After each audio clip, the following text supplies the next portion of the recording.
Век интернета, работа почтальона не ушла безвозвратно в прошлое. По-прежнему толстая сумка на ремне до отказа набита бумажной корреспонденцией. Кыргызпочта ежегодно доставляет около 2,5 миллионов писем, газет, журналов и посылок. Отныне на них возложена ответственность и доставка писем счастья за нарушение правил дорожного движения. А это дополнительная нагрузка. Готовы ли почтальоны к увеличению объема работы? И насколько налажена работа в этом направлении? Ответы искала Дамира Базарбаева.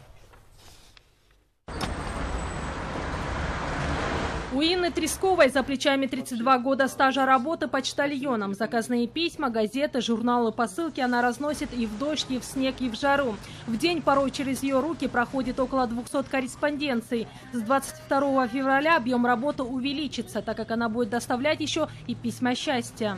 Нагрузка меньше раньше была немножко, сейчас немножко больше. Но если письма счастья, говорит, нам придут, они нам будут параллельно вместе с нашими основными письмами, с основным вот это. Нам не привыкать, мы втянулись. Те, кто давно работает, мы уже втянулись в такую работу. С таким оптимизмом и позитивом к дополнительной нагрузке подходят почти все сотрудники Кыргызпочта-Сы, а это около 4000 работников по республике. Переподготовку прошли 1385 человек, включая почтальонов, операторов и ответственных сотрудников.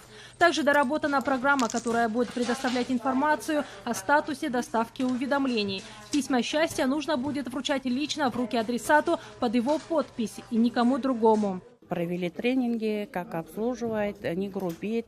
Каждые 10 дней мы оставляем им извещения. Если они совсем не получают в течение месяца, мы возвращаем уже вот это. Да. Зарплата почтальонов не изменилась. Это около 6000 сомов, но в зависимости от выполненной работы предусмотрена бонусная оплата. Пока не расширен и штат сотрудников. Когда аппаратные комплексы заработают по всей стране, тогда, возможно, увеличат число работников. Клиент тоже может отказать от получения.